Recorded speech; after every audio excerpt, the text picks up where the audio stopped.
Now up to now I've avoided the track section and just routed input signals straight through to the stereo output. This time we'll start using tracks with all these faders and buttons. But I still want to take it steady and use it just as a mixer before recording anything. And if you're getting impatient, don't forget none of this is wasted knowledge. A common question is, how do I do overdubs? So there's more to recording than just recording. So as before, if we really want to see what's connected to what and see how the signals actually move around, the block diagram is our friend. Now the track signals all come from this input assign box, which is just a fancy switch for routing the source signals into the track circuitry. They called them 1 to 8 here, but they correspond to A to H. And if we look up here, you can see these source inputs come from that mysterious arrow into thin air which we saw earlier. And this in turn comes from the stereo assign switch. Now the input assign switch is shown separately for clarity, but it's really just an extension of the other, and they're both controlled within the assign screen. The input assign switch is represented by the track destinations, as opposed to the stereo bus destination which we've used up to now. So to connect an input or source to a track, you just place its letter in the box. Let's clear the current routing and connect input C to track 6. And we saw there are many ways of doing this. I'll use the select button method as it seems more intuitive in that you're actually pointing to the items involved. So just press destination, track 6, then source, C, and there it's done. So on the diagram, this means a signal coming out of input C's EQ and the dynamic effect, if one is inserted, is routed to the start of the section for track 6. Now while we're in the assign screen, you can connect any input to several destinations if you want. Let's connect this to track 8 as well. So destination 8, track input C. Or even destination stereo bus, source C. So input C is now going to all 3 places at the same time. Now I mentioned before that the diagram is misleading here, but I'll repeat it in case you missed it. The way the switch is drawn implies the input can only go to either the stereo bus or a track, but in reality it can go to both. Now I'm sure you'll find uses for this later as you come to realise that signal routing is just as useful as mixing or recording. Now this F1 button is just a quick way of setting the factory assignments, where all 8 inputs, A to H, are routed to the first 8 tracks. And note that tracks 1 to 8 are all mono, but we'll look at stereo tracks later. Right, so how far have we got? Well, not very far, as the first thing we hit is this switch called rec function, and it's shown in its default state, open. So this immediately answers a common question about why nothing comes out of the machine even though you've assigned inputs to tracks. That signal isn't going anywhere unless we close that switch. So where is it? Well, it's these rec buttons on the front panel. There's one for each track, so we need to press them for each track we want to let through. In this case, tracks 1 to 8. Now the rec buttons are intended to arm a track ready for recording, which is why they're flashing. Now we're not actually going to record, but we need to arm them to let the signal through this path. And while it's in this state, just note that there's no conventional safety feature, as with other recorders, where you have to press record and play simultaneously. You can get away with just pressing record, so be careful you don't accidentally knock it. Otherwise the lights will change to steady red and it will start recording, and you could fill up your SD card if you don't notice in time.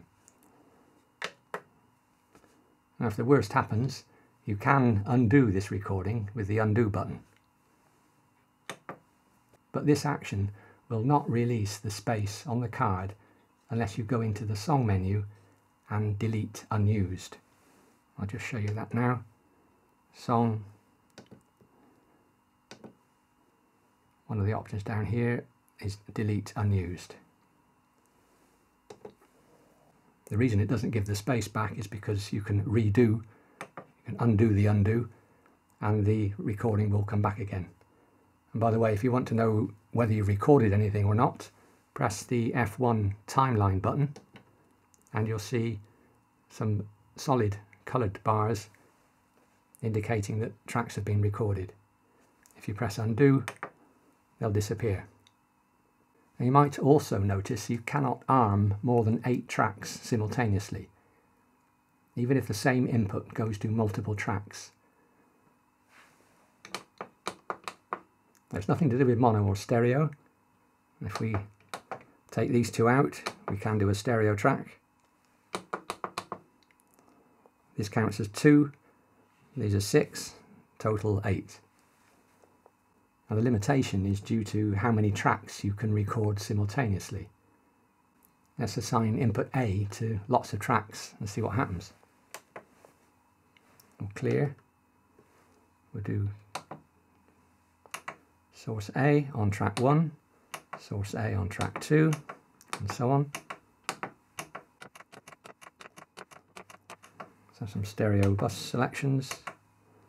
So input A is assigned or routed to all of these destinations, but we cannot arm these tracks, which means those signals cannot go through the track circuitry. Okay, back to default assignments. Next comes another effect, and this is the third type on these machines, called the insert guitar effect. Now it does contain some effects tailored for a guitar, but that's not all it can do. I would have called it a more generic track insert effect, which would distinguish it nicely from the input insert effects, but that's how it is. Now I'll cover this effect next time, and the same applies to this other box called V-Track. Now for those keen to skip ahead, this is the core of the multi-track recorder. It's equivalent to the record and playback head on a tape recorder, but in this case it's using an SD card instead of a tape.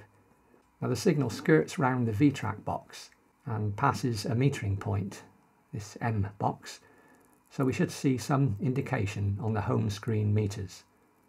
So let's test it.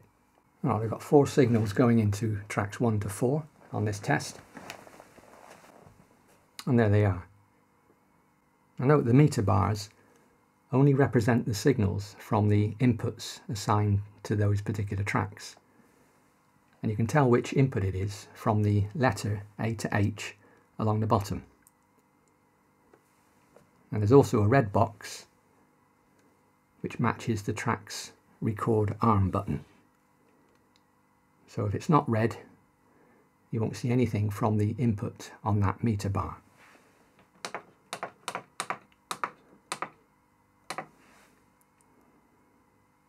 Okay, let's imagine the signal's too loud. In fact, we can turn up the trim to force the case. And you can see the overload light on top of the bar is flashing, as well as the input overload light. Now let's talk about the one at the top of the bar. What can we do to reduce the signal? Well, we can definitely say there's no point moving the track fader or the stereo fader, as the signal hasn't reached those points yet. And if you trace backwards on the diagram, you'll reach the track insert effect, the input EQ, the input insert effect, and the source trim control.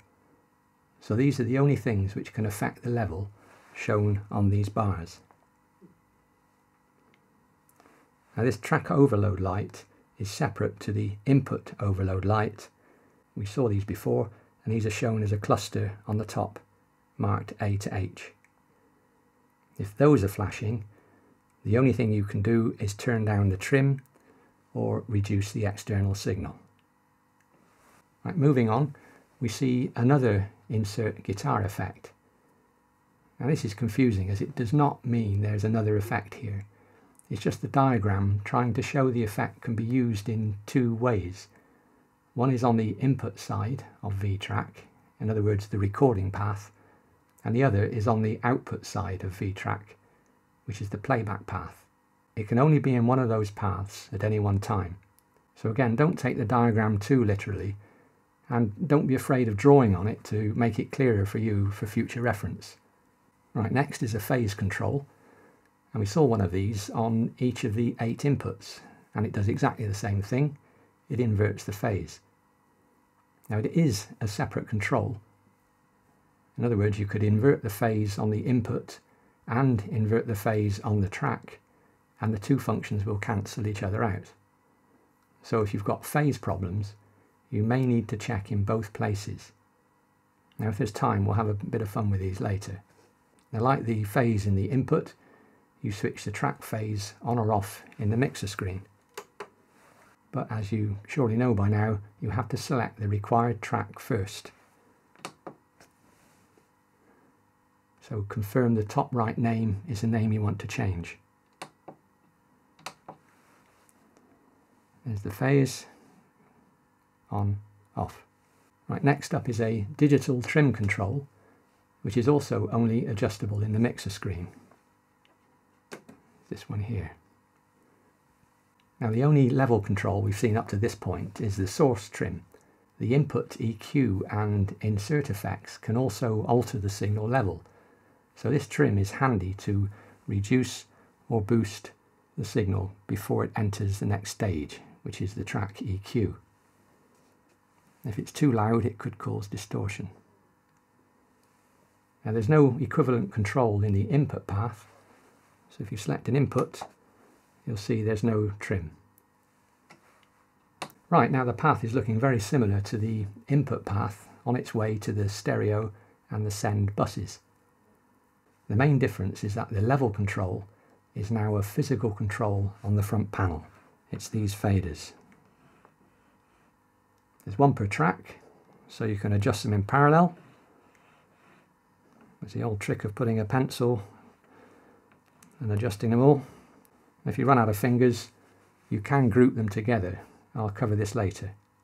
Now the actual level is also shown in the mixer screen, just like the input level control. It's this one here.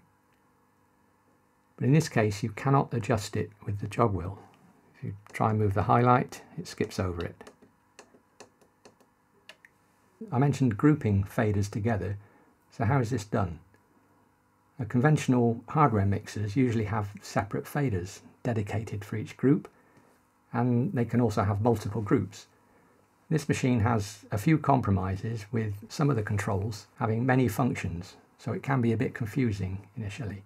Now there is only one group at any one time, and the way they've designed it is the track with the lowest number in the group acts as the master group fader. If you press the fader group button, these track select buttons now act as group assign buttons. This button stays lit to remind you that these select buttons now behave differently. So press as many track select buttons as you want to be in the group, and they'll light up to show that they're in the group. Now the buttons act as toggles, so you can press them again to remove them from the group. And once you're happy, press the fader group button again to exit this special mode. Now it's now flashing as a reminder that some tracks are grouped and the faders will now behave differently. You can't see straight away which ones are grouped unless you go back into that mode, or if you move one of the faders. Now the lowest numbered fader in that group is deemed to be the master fader, so moving any others in the group will have no effect, but if you try and move one, that one's in the group, you can see that track 4 is flashing to remind us that track 4 is the boss of this group. So if you move track 4, all of these lit up tracks are moving in unison. You can confirm all this by watching the level values in the mixer screen. So we select track 7 and move its fader. You can see the level in the screen does not change. If you move track 4, which is the master, you can see track 4 changes, but track 7, that changes as well. In fact, track 8,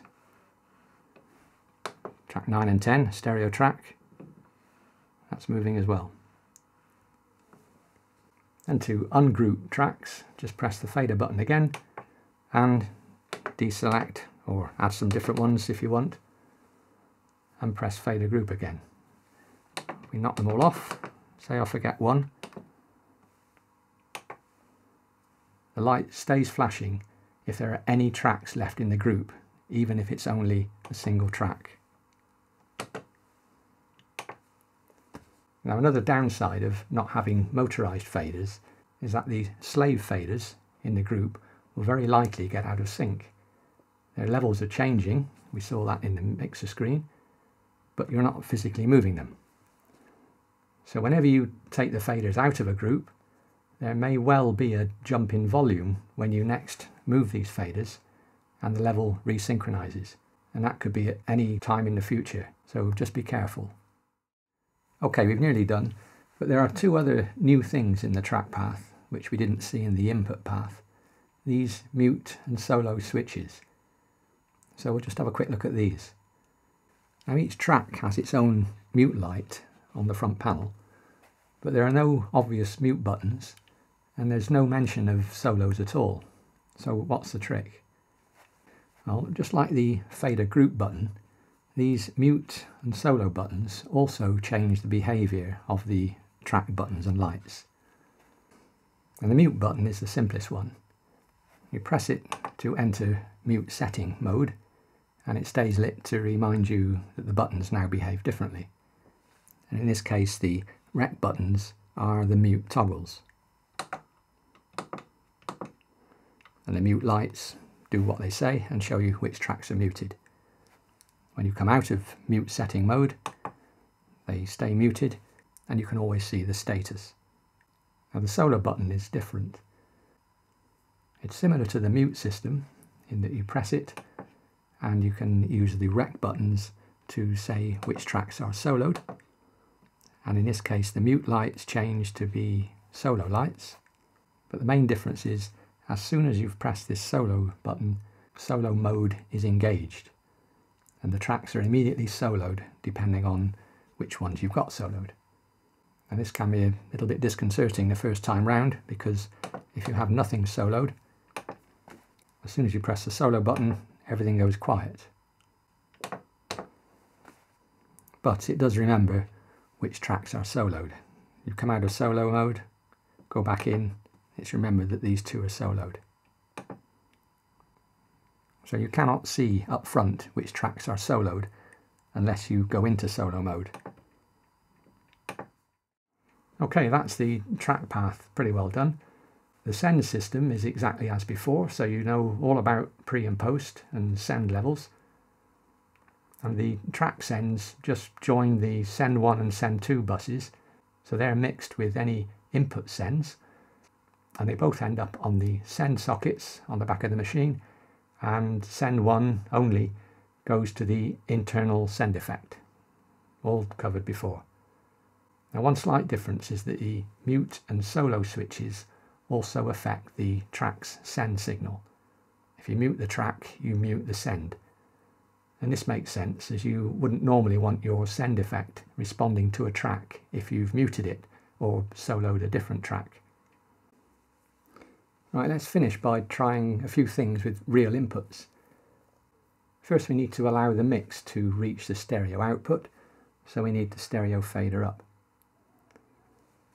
I'll connect the monitor output to the video recorder, so I'll just set the monitor select to stereo, which it already is. And you should be able to hear everything that I'm monitoring. Here are the 4 inputs.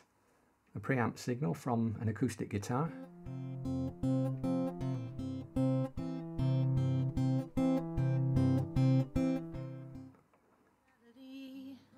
Some vocals. But this will not always be, as time all our lives devour. vocals and guitar from another mic, and a ticking clock. Why not? Relentless, never stopping, never slowing. So let's try the mutes. Mocking. It is savage yet. In the mirror I can see the girl I used to be. But the Solos. share simply not to care.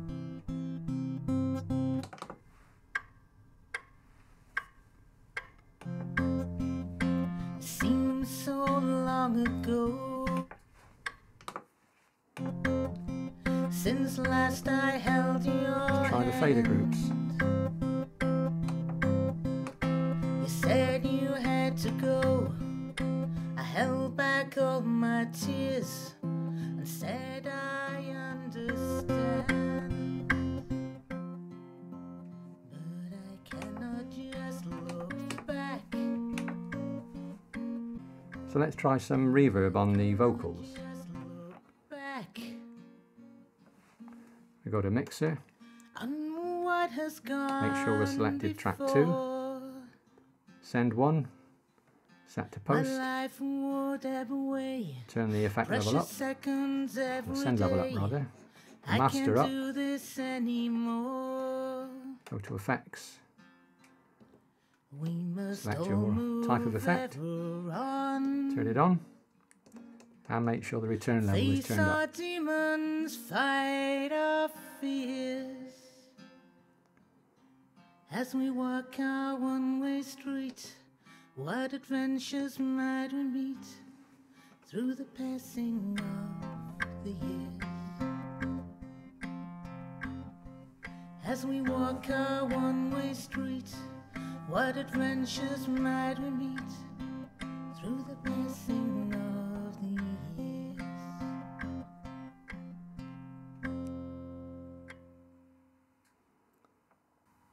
Okay, that's probably enough for now.